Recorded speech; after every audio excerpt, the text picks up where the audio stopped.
প্রিয় মুসলমান মমিন মুসলমান ভাই ও বোনেরা, আজকে সাধারণ আসলেই কারা মুসলমান না, শুধু নামদারি মুসলমান হইলি এটা মুসলমান না। মুসলমান হইতে হয়, মুসলমান হইয়া দুনিয়ায় আসে না।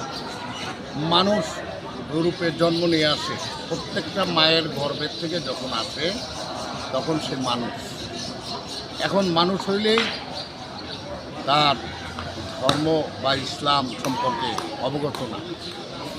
এই জন্য প্রত্যেকটা মানুষ কারো হাতে হাত রাখিয়া, একজন কামেল মোকাম্মেল গুরুর হাতে হাত রাখা বায়াত গ্রহণ করার নামই মুসলমান।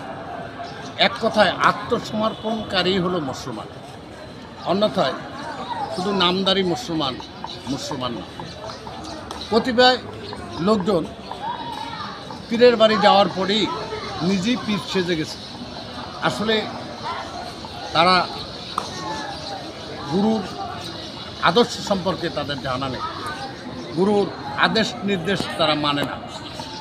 তাই সুফিবাদের লোক খুবই মুষ্টিমেয়। অতএব অতি শীঘ্র সকল তরিকার ভাই বোনদের সুফিবাদের নিচে আসা এবং একত্রতা ঘোষণা করা উত্তম। মোহাম্মদী ইসলাম এখন বিশ্বের ভিতরে খুবই মুসলিমা। আসলে এজিদ ইসলাম, খারেজি ইসলাম, ওয়াহাবি ইসলাম এগুলো ভরে গেছে সারা বিশ্বে। ছড়াই ছিটাইয়া দেখবেন মোহাম্মদী ইসলামের অংশ খুবই কম। এই জন্য বলছি, আজকের মুসলমানে গ্যাঞ্জাম হচ্ছে, মুসলমানে কন্দল হচ্ছে, মারামারি, কাটাকাটি, হানাহানি। এই যে ইসলাম নিয়ে বিভিন্ন রূপে রূপান্তরিত যারা আহলে বায়াতের অঙ্গ সংগঠন, পাকপাঞ্জাতন যারা মানে, হুসেনি ইসলাম যারা মানে, মাওলা আলীকে যারা প্রাধান্য দেয়, তারা হলেন প্রাকৃত মুসলমান। তারা হলো উম্মাতে মোহাম্মদী। আর মোহাম্মদের উম্মাদ ওই ব্যক্তি, যেই ব্যক্তি ইমাম হুসেনকে মানে, যেই ব্যক্তি মাওলা আলীকে মানে, যেই ব্যক্তি পাকপাঞ্জাতনকে মানে, যেই ব্যক্তি হাসান হোসেন এবং মা ফাতেমাকে প্রাধান্য দিয়েছেন। ঠিক কোরআন ও হাদিসের আলোকে এই সমস্ত কথাগুলা পঙ্খুনে লেখা আছে। কিন্তু বর্তমান আলেম সমাজ পাকপাঞ্জাতনের অঙ্গ সংগঠন না হইয়া তারা সম্পূর্ণরূপে ভিত্তিহীন কথাবার্তা বইলা মানুষের মাঝে ধোঁকা দিচ্ছে। যেমন মানুষ মারা গেলে জিয়াপত খাবার, এ উত্তম। যেমন মানুষ মরে গেলে তার কিছু ছাগা গাড়িয়া এলাকাবাসীকে দিয়ে দেয় এতিম মিসকিনদের মাঝে। এই জিনিসগুলো আলেমরা এখন নিষেধ করছে। তারা ভিনিয়েই তাদের ভিতরে কন্দল। এই মাহে রমজান মাসে বিভিন্ন রকমের মোল্লা মুন্সিকে টিভির পর্দায় দেখা গেছে, এমন কথাও বলছে নাকি যে তারা যেটা আরাম আয়েসের সময়। আরে মিয়া, আরাম আয়েসের সময় আছে, রোজা থাকলেই তারাবির সাথে সম্পৃক্ত আছে।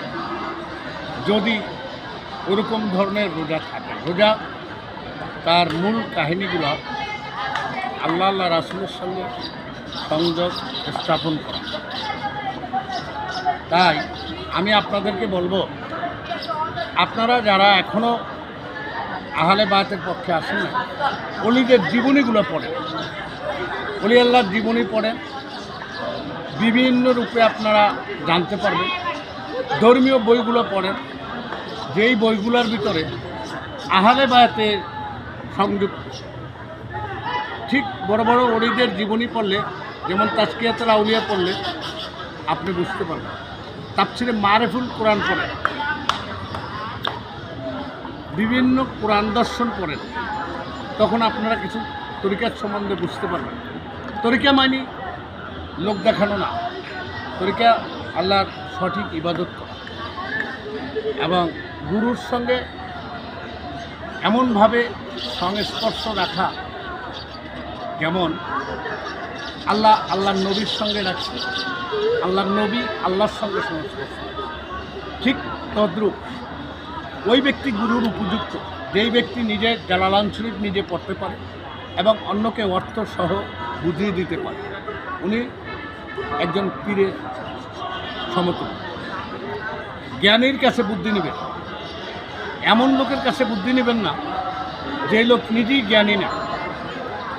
তাই অজ্ঞানী যায় জ্ঞানীর কাছে, চৈতন্য জ্ঞান পাইবার আসে।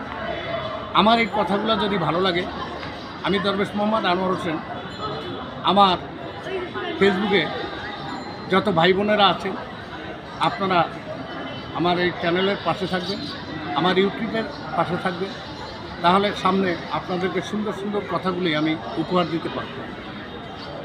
আপনাদের যদি মন চায় লাইক দিন, শেয়ার দিন, আর আমার চ্যানেলটা আপনারা সাবস্ক্রাইব করে রাখেন যাতে আগামী দিনে আমার নতুন কথাগুলো 2025 সালে আপনারা পান। আমি আপনাদেরকে এখানেই সমাপ্ত রাখলাম। আসসালামু আলাইকুম ওয়া রাহমাতুল্লাহি ওয়া বারাকাতুহু। ইয়া মুর্শিদ ওলি আল্লাহ, আমার জন্য আপনারা দোয়া করবেন, আমি আপনাদের সকলের জন্য দোয়া করি। এই বলে এখানেই সমাপ্ত।